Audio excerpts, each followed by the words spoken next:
Hey, Mr. Clash here, and today I want to talk about something that I mentioned in, or one of the things that I mentioned in the 3-star machine video, and that is doing specific practice elements.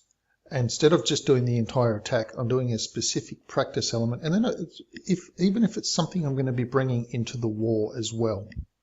So not necessarily just a standalone practice element that I'm just going to practice over and over and over, but maybe something I'm going to do specifically for that particular base that I'm going to hit. Okay, so I'm going to show you what I'm doing here. I'm going to explain it, and I'm going to show you how that came about in the war. Okay, so what I want to do here is I want to deploy the golems and the witches and then the wizards. I want that all to go as quick as possible. I don't want any delay. There's a reason I cannot have delay in what I'm doing. So the idea is to do a multi-finger drop. So I'm sure you're familiar with a multi-finger drop. However, I need to be specific about how I'm going to do the multi-finger drop. So I want to drop 2 witches on the outside builders' huts up here, one up here, one up here. Then I want to drop 3 golems, then the 6 other witches. You can see here I've got 8 witches. Then the wizards. Okay, that's all I want to practice. I don't want to do anything else. I just want to do that. Just to see, I need to get the timing right. So let's have a look at this, and then I'll show you how that related to the attack I did. Okay, so first thing, witches, 3 golems, and then the rest of the witches. Now, I wasn't really entirely happy with the way I dropped the witches then, even though it all happened very, very fast. Now, the reason I wanted to get it all done fast is, and you can see, I just ended the battle. So have a quick look at that again, and then I'll show you how that related to the war attack I did, which is golem. Now, you can see here the way that I've dropped the witches seems to be a bit of a mismatch. I've got 2 witches on the left up here. So those 2, then I drop these 2, then I drop those 2, like it was a 2-finger, like da-da-da. So 2 fingers to drop those witches. So that meant I had to press the screen 3 times. Okay, so now let's go have a look at the attack itself. All right, so this is the base that I'm hitting. Let's have a good look at this. I'll tell you a little bit about my plan before we actually get all the way into attacking their base. Let me talk about the plan of the base. As you can see, I'm bringing 8 witches, 3 golems, and 8 wizards with 3 jump spell. Now, it's an attack combination that I've talked about using before. If you haven't seen this in action, and it's actually quite a long video on this particular attack to show you how devastating it is. I'll just put a link above there now. You can just click on that. Now, the idea on this one, see, I've got a builder's hut in each of the corners, so a witch will be going down on that. Okay, so now let's have a look at the rest of the plan. Okay, so the rest of the plan is a pretty simple plan. What I'll be doing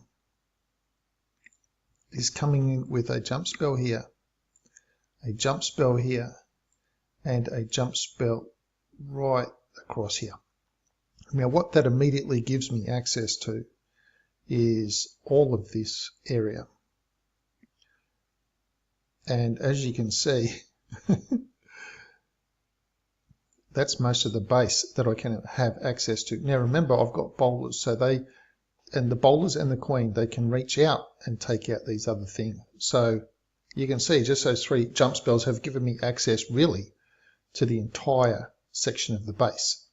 So some witches will go pathing, some witches will go pathing, the rest will jump in and they'll all travel through the base. Okay, let's clear that off, and I want to talk about why I needed to get this done quickly.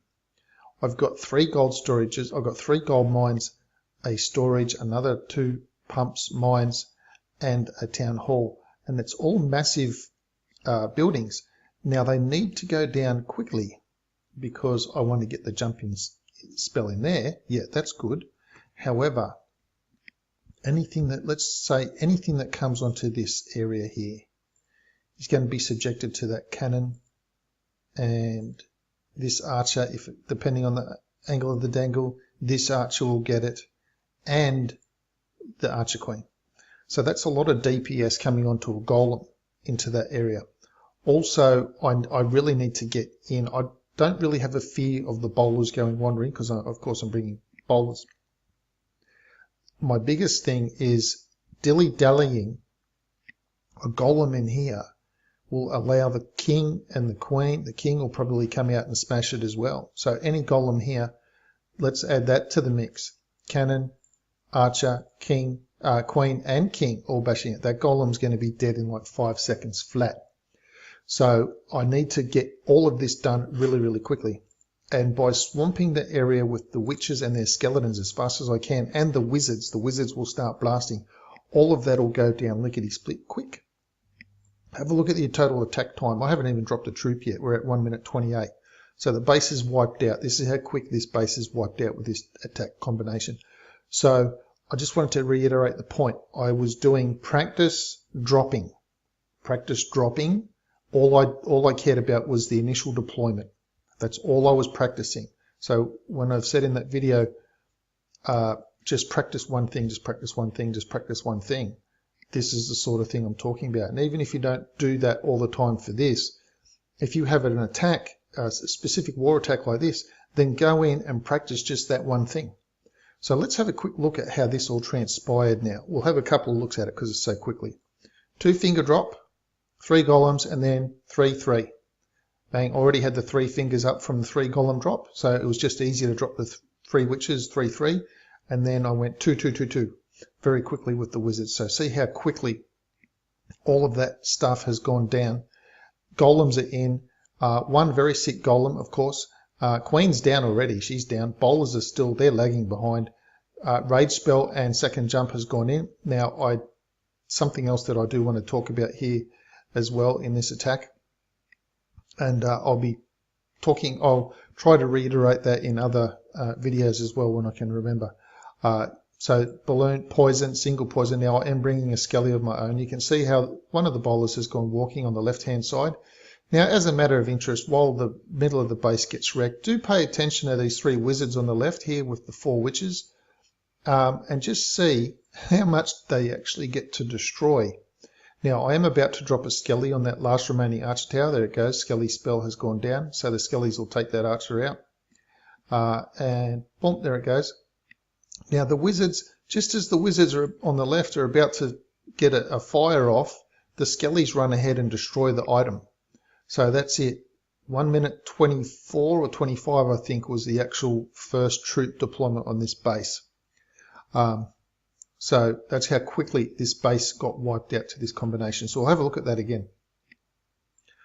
So we've got the 2 witches, 3 golems, then 3-3 with the witches, and then 2-2-2-2 with the wizards, just to get it all down quickly. And again, I had to get it all down quickly because I wanted to get the bowlers in, because the queen and the king, you can see them all aggro very, very fast. If I can get the skellies in quickly, the skellies will take out the king, the enemy king, fast. They'll take out the king, and sometimes some of the wizards will also move forward and take out the king as well. Now, this was the area of the clan castle radius. Now, that is something that you should be checking all the time when you're pushing in to a base. Roughly, when are your troops going to be activating the clan castle? Obviously, I could have come in at a different point. I've got 2 archers for the remaining builders' huts at the bottom and 1 on the right-hand side. So by checking, you need to be checking that clan castle radius. Yes, you can check it and go, well, I can't trigger it, so it'll just happen when I'm coming in. But by double checking it, you're aware of when it's going to be triggered when you come in. And that's a good thing, to know when it's going to be triggered so you can get ready with that poison spell to come out. I don't play with any sound on, so I have no idea when the clan castle comes out. I usually just play with silence.